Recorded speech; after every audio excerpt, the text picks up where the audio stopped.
Welcome to The Queen's Lair, a lifestyle podcast. Get inspired by our latest tips and information about small business, entrepreneurship, natural hair, travel, food, and even relationships.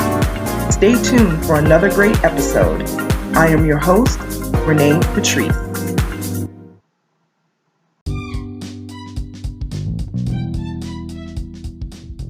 Welcome back, everybody, to the Queen's Lair podcast. Thank you so much for tuning in once again. I have a special guest with me today, Chef Padua player, also known as SugaChef. Everyone has seen this man. They have seen him on Food Network. Maybe you have seen him on the cooking channel, but I wanted to read a little bit about his background and then we will talk to him directly. So, how do you find your voice and express yourself when you are the youngest of 7 children? The answer, you take a lifelong passion, turn it into a sweet, artistic success. Executive pastry chef Padua player, also known as SugaChef, is as dedicated as they come, and he is serious about his desserts. Chef Padua has been praised for his work by Vice President Biden, now President-elect Biden, featured on WeTV's Platinum Wedding, and was a competitor on Food Network's Sweet Genius and Holiday Baking Championship. He won the 2013 Capital Food Fights High Stakes Cake Battle in D.C. that was hosted by Duff Goldman. Following that success, he returned in 2014 and in 2015 as a celebrity chef judge and appeared on Cooking Channel's Cake Hunters in 2018. Television called on his sweet culinary skills once again, and he appeared on Chopped Sweet on Food Network in 2020. Chef Padua has his own line of gourmet desserts and has provided his sweet delicacies to countless celebrity clientele. Chef Padua also lends his time and pastry talents to DC Central Kitchen. They train unemployed adults for culinary careers, serving healthy school meals while rebuilding urban food systems through social enterprise. He also lends his time and pastry talents to Best Buddies International. They are an organization dedicated to establishing a global volunteer movement. They create opportunities for one-on-one friendships, integrated employment, and leadership development for people with intellectual and developmental disabilities. He also has been a celebrity chef judge for Central Union Mission's Heart and Soul charity event that serves the homeless population in the DC metro area. So, welcome, SugaChef, to the Queen's Lair. How are you? I'm great. I can't believe you're talking about me when you say all that stuff. Okay, full transparency. I'm like, who's this person? Full transparency. This is going to be like a real conversation between friends because I've known SugaChef for years. He's actually a client of mine. He's a client of Onyx Queen Media. We handle his branding and his PR stuff. So all of this stuff you guys already know. If you're a client of mine, I know all of this stuff backwards and forwards. But for the folks who may not know who you are, I know you get recognized on the street more and more, especially as you do, more Food Network and things like that. So, but for the people that may not know, this is for them. So, how are you? What's going on? How are you dealing with this pandemic? I am great. I'm blessed to still be here. I'm still standing and staying healthy. So, I'm truly blessed in that sense. It's definitely a lot. I know that a lot of our listeners, that the food industry has been hit extremely hard. I wanted to hear from you, SugaChef, like what sort of things do you have coming up? Like I know you've had sauces and you've had jams in the past and things like that. Like what can you tell us what you have going on and how are you going to navigate this pandemic? Because I know that you usually have a couple of kids events and things like that. So what do you have planned or what would you like to have planned coming up? Well, first and most important, I'm truly blessed like I said, because I'm a natural born hustler. My hustler in the sense that, I grew up the youngest of 7 kids. So my mother always had a little side business going on. She was a full-time nurse, full-time mother, full-time nurse, but she always had different, streams of revenue to come into the house. She was selling clothes at one point. She was vending at different events and farmers markets and flea markets and things like that. So, I always try to keep a lot of irons in the fire. Currently, I'm passionately working on writing my cookbook. So that's something that I'm praying that will launch and I'll finish, and it'll be nice and pretty and available for folks to download and to read this year. I'm relaunching my Little Pink Box, which is a custom curated little treat box that will be made by yours truly and shipped throughout the United States. I'm also working on a special dessert. That's all I'm going to say on that, but it'll be launched very soon. Just check out my social media for updates and things like that. So I'm working on a few different things. The most important thing is that I've learned to pivot just times like this, it's been extremely difficult to keep, just to keep a roof over your head, keep food on the table and things like that.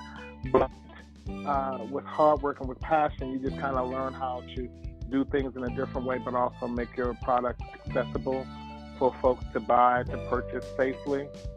So I've certainly been busy in terms of doing orders and things like that, and people being able to order things from me, and I've had to mail some things out as well. And pressure does make diamonds, so I hope that I'll be shining bright like a diamond when it's all said and done. But it definitely has made us think about and kind of maneuver around certain things. But, where there's a will, there's a way. And I'm just glad that I've had the opportunity to learn how to pivot around things and learn how to, to get my product out there and have it accessible to folks that may not necessarily be in the area, but they can get my stuff safely. So there's nothing more. It's taught me that. It's taught me that. Well, definitely pivot is the word of all of 2020 and now going into 2021. Like, we really have had to try to figure this out. For a business that does a lot of events, like for my business, it's like events completely went out the window. Like that was a huge chunk of revenue stream gone, like literally overnight, like completely gone. Yeah. So it has been crazy to say the least, so I've definitely had to figure out different things and, other facets of the business that I was hoping to put to the side and not do anymore. I'm back doing them again because all of the events, who's gathering with 100 people anywhere, like it's not happening right now. And it's probably not going to happen for a while from what we can tell. If people are getting sick just from their families, the Christmas wave is just now coming through. The New Year's wave of people getting together is just now coming through, and people who were getting sick from that are now, trying to recover, and, we're hitting another spike and all that stuff. So it definitely has been pivot is surely the word. Okay, so outside of business, what are some of your hobbies? Like, what do you like to do on your downtime, your non-working time? I enjoy the simple things. I like to spend time with my family and friends when I'm not working. That's been a little tricky to do, especially with the COVID regulations and just staying safe. So, but I love movies, and at one point I thought I was going to stop baking and go into interior design, simply because I thought I've always enjoyed purchasing things for the home and enjoy home interior and things like that. So I wanted to go into that field until I went on a tour of a school, and they told me that the program was like $70,000. So I was like, okay, I may not be doing that anytime soon. But people are out here doing this stuff. You don't even have to have a degree in some things anymore. You know, some of the best designers, some of the best interior people or stylists and all that never step foot into a school. So that may be a little something, you know, you can add to the repertoire on the side. You don't even have to have all that stuff. Yeah, that's not true. But I just like to be formally trained. Yeah, I just think for me, being formally trained is good because it gives you a good foundation. But I have heard that some designer friends that tell me you don't necessarily need formal training in that. But I just know for me, I thought formal training would be great. Just in the sense that I would like to have had, you know, a solid foundation. Have the stamp on it. Yeah, who knows? And what else do I like? I like outings. I love cultural events. I'm getting back into reading more books. I recently picked up Bevy Smith's book, so that's a pretty good read if you know Bevy Smith. So things like that. You know, I like the simple things. Yeah, it's called Bevelation. So I like the simple things. You know, we spend a lot of time on our feet, running around in the kitchen and things like that. So when I'm not working, I like to just kind of chill and enjoy quiet things. Yeah. And just kick back. What do you think has been like your most, if you could even remember, what has been like the most satisfying moment in your business of SugaChef Dessert? Or memorable? Memorable?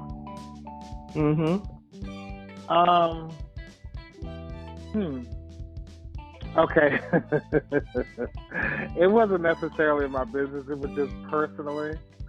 And it was just a funny story of my mother. Okay, I was a pastry chef at this place called, I think it was Isabella. Yeah, it was Isabella. It was a Mediterranean restaurant downtown. As a matter of fact, it was about 2 blocks from the White House, right on 15th Street.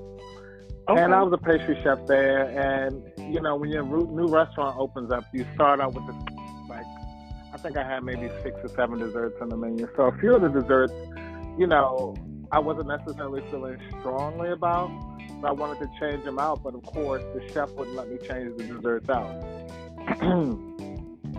So sure enough, at the time, I don't know if it was Phyllis Richmond or one of the food critics from the Washington Post had come in, the Washington Post Dining had come in. So my most popular dessert was this chocolate banana tower. It was dark chocolate cake, a roasted banana mousse, it was caramel, it was ganache. I had some fried bananas on top to kind of give it like little ears on top. So that was one of my most popular desserts. So when they usually critique restaurants, they put the review in the newspaper, they usually take a picture of one of their favorite dishes. So I was fortunate enough that they took a picture of that. And so I think he tried maybe 4 or 5 desserts. Yeah, I think he tried 4 or 5 desserts. And the 2 desserts that I wasn't feeling strongly about and that I really didn't particularly like, or I wasn't really fond of, he didn't like them either. So I told the chef. So I told the chef, I was like, okay, you know, this is, you know, I told you I really wanted to change these desserts. Well, we just need to rework it, but I don't want to take it off the menu, blah, blah, blah, blah, blah. I said, okay, fine. So anyway, one of the desserts was, it was a basmati rice pudding, but it had, I think I did it with rose water or something like that. So it was kind of floral. Just a touch, you know, a floral hint to it. So he didn't particularly like that, and he didn't like one of my, it was a pineapple and coconut Napoleon that I did. So I sliced some pineapple and then dried them out in the oven, and then I did like I think it was a toasted coconut mousse or something like that, and kind of made it into like a Napoleon kind of thing. So anyway, he didn't like that. He didn't like my rice pudding. So I came home from the review. Of course, you're not feeling too great when he liked 3 desserts out of 5, so that's not too bad considering it was a new restaurant. So, I came home, I wasn't necessarily feeling great. So my mother made awesome rice pudding. She made it completely different than mine. So what did I do? And the way my mother was, I came home and she made rice pudding. I don't know, she was trying to teach me, like, okay, baby, you can do it this way, or, but it was just one of those heartwarming moments, like, Mom, really? I was like, so we both laughed about it. So that was a memorable occasion. But I had a lot of them. It's kind of hard to say, but so many things, whether it's big or small, have really impacted me as a person and as a chef, but also personally, emotionally. I can remember helping out, like, when I was working with Best Buddies, we did this event called Sweet as Life. So one of the kids from the organization would come out and basically kind of make a dish with you, and then we take promo pictures for the event called Sweet as Life that will be coming up. So you kind of mentor this kid, and this kid, right? And so one kid I had was Jake. Jake was he was as tall as me.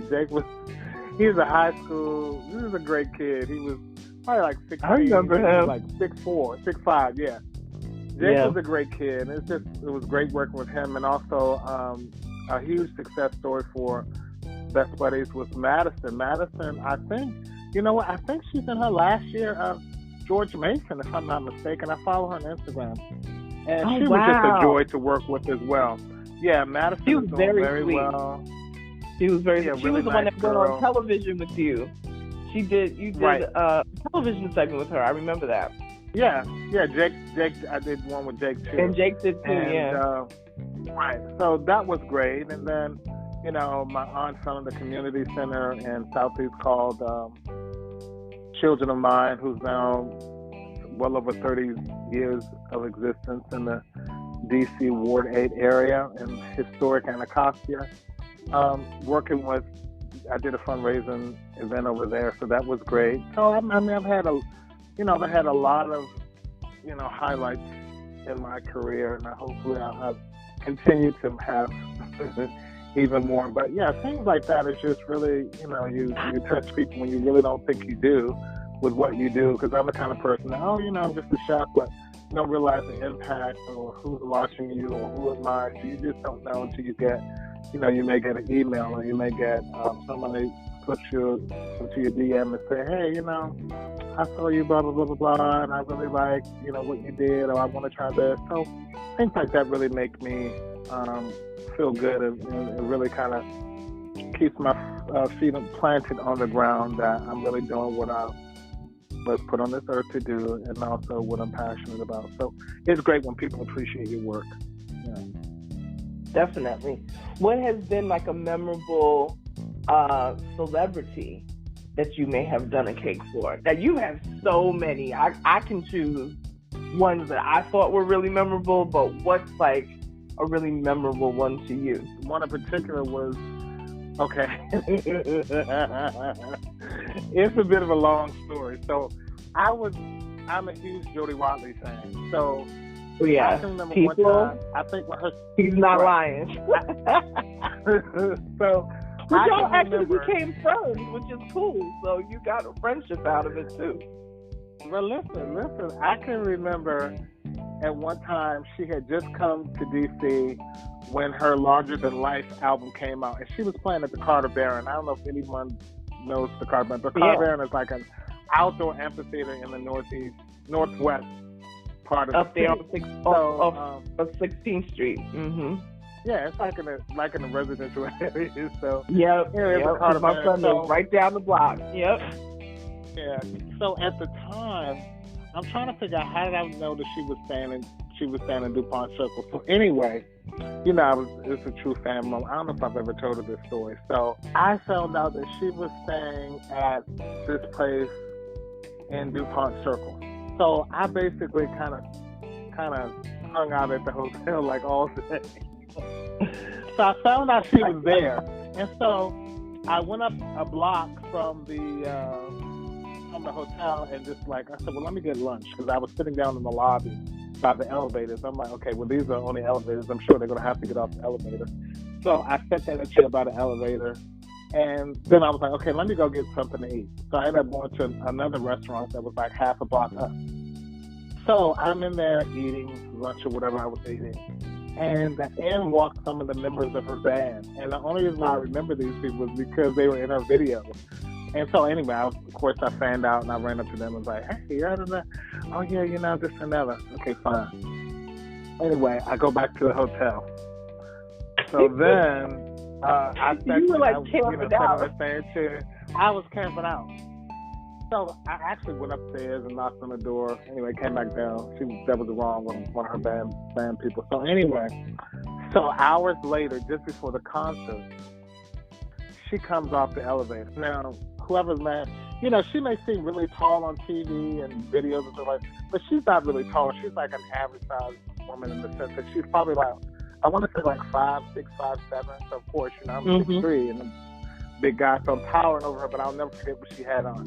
She had on these leopard print outfit. She had on a black shirt, like a see-through kind of shirt. She had electric blue nails. She had her hair slicked back, and it was that long, Real Love ponytail that she wore from the video. And she had these electric blue fingernails. I was like, oh my God, she was like, ah. So anyway, she ended up signing stuff for me, and it was just, I was like, okay, I think that's one of the most extreme things I've done. So it was great. It was great, like, meeting up with her and doing things for her later, even to this day. Kathy Sledge is another one. So sweet. Kathy Sledge is another one. Just, just watching her and her sisters on videos and interviews and on TV and stuff like that. And then, sure enough, having the pleasure of doing her birthday cake and doing other things for her.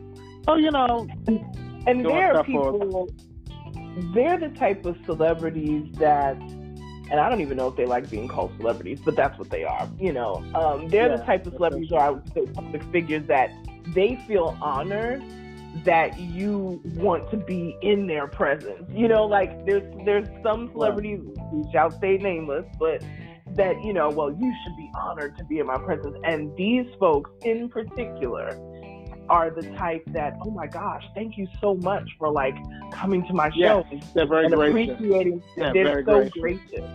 And most of the, I think, the celebrities that you've done stuff for have been pretty much like that. I don't think we've ever had anybody that really wasn't like that. That really have been just very gracious and, here's my information and, that kind of thing. Wow. It's been pretty cool. Very, very, very cool. Big Frida's another. Oh, yes. It was a great meeting her. Big Frida. Yeah. Damon Wayans was hilarious. It was great meeting Pam Grier. It was fun meeting her. Oh, yeah. Bill Bellamy. It was fun meeting him. Doing a cake for, what's his name? Christian Keys. He was pretty cool. Oh, yeah. Christian Keys. Yeah, I follow him on Instagram. Yeah.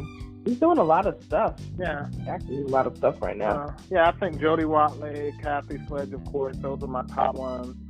So tell us about this. Tell us a little bit more about this, the little pink box. How did that come about? And when can we expect to get something here? People can they order it? How will the word go out? Well, it was. I'm saying how the word is going to go out when I'm going to be the one who's planning how the word is going to be doing the word. Well, it came about because people always ask, "Oh, I've never tried your stuff." So I wanted to have basically a sample box, but on this go around, it's going to be a little different. A much better presentation. It's going to be postage service friendly, I think, and just it's going to be a great thing because you just have to wait for it. I'm just really excited about it. I'm really excited about what's going to be inside of the box. I'm super excited about that. They can have a little taste of SugaChef desserts while they're in the comfort, safely of their own home. Tell us about the last, it's only been a few months since you were on Chopped Sweets. What was that experience? Take us a little bit through the, without giving things away for future contestants on the show, but Give us like a little bit of a background of doing chopped sweets in your experience. Oh, chopped sweets was amazing, simply because if you're one of those chefs that have watched Food Network, and Chopped has been on forever, and you know, it was one of those shows that I was frightened to do. I was like, oh my God, I don't think I can do this in half an hour. And the mystery basket, oh my God, it's like, you know, it's just one of those fears that I was like, okay, I want to do this. I want to do this. And I faced my fears and I did it. It was in, oh my God, my heart was literally pounding out of my chest. Not because I was fat and running through the kitchen, but because, you know, the adrenaline, your adrenaline is like going, it was an amazing experience for me just to do the show, but most importantly, to face my fears of doing the show and being able to complete a dessert in a certain amount of time and you not knowing what's in the mystery basket. That was the most challenging thing for me, because I'm like, okay, if you can do Chopped, then you're doing pretty good. Oh, yeah. Because we've been waiting for Chopped to do like a dessert version. Because I was like, when are they going to do a dessert version? Because I think a lot of people, people kept asking about it. Like, we needed, you know, something for the pastry chefs and, you know, that kind of thing. So once that came out, I'm like, you're doing this show. It's happening. Yeah. You got to. So, I definitely. I definitely, sometimes you gotta, like, you know, put your foot in the client sometimes, like, to kind of push them to do certain things, because I always want to push my clients beyond what I know that they can do it. I know they have the talent to do it. They just need to believe that they can do it themselves, because you can push somebody all day, but I would never push a client to do something that I don't think they have the expertise to do. You know, like there are certain clients that I didn't push certain things to them, you know, in 2019, but they, you know, came together and, you know, got themselves together, you know, in their head about what they want to do. And then the opportunity came around again, and I said, okay, hey, you may want to look at this in 2020, you know. So I always try to push clients, but I never push them for things that I don't think that they cannot do. If I'm pushing them to do something, it's because I know that they can do it. They just need to believe that they can do it, you know. And that was, I know that was a big, because we had many conversations and was going back and forth on that one. But I'm glad you did it. I'm glad you did it, because it was a great, and it's great exposure, you know, for any chefs out there. You know, you're listening to a chef, you know, and a branding person talk right now. You know, get yourself out there, do shows, you know, and get the experience. Thank you for sharing, you know, the things that you have coming on. We're definitely looking forward to the little pink box. I think it really is a cool dessert box. And folks, if you go to SugaChef's website and his Instagram, you can scroll back in some of the videos and see people's reactions to the little pink box, and they loved it. So, and now the way that it's going to look now is even better than what he had before, and it's going to be able to be shipped. So definitely stay tuned for that. Give us your Instagram. Let us know where we can find you. Okay, it's excuse me, it's SugaChef on Instagram. It's on Twitter, it's at SugaChef, SugaChef. On Facebook, it's SugaChef Desserts. On TikTok, it's SugaChef Desserts as well. SugaChef Desserts. DESSERTS. So yeah, I'm excited for 2021. And it's been the year of change. It's been the year of facing your fears. It's the year of tenacity. It's the year of tenacity. I'm going to end on that. That's a great word, tenacity. If you can get tenacity level up, you truly can accomplish anything. Thank you, SugaChef, for being my guest today. Thank you, Honor Queen Media. I really appreciate you. Thank you so much. No problem. Thank you so much for listening, you guys. I appreciate the support, and I will talk to you next time. You're listening to the Queen Slayer Podcast.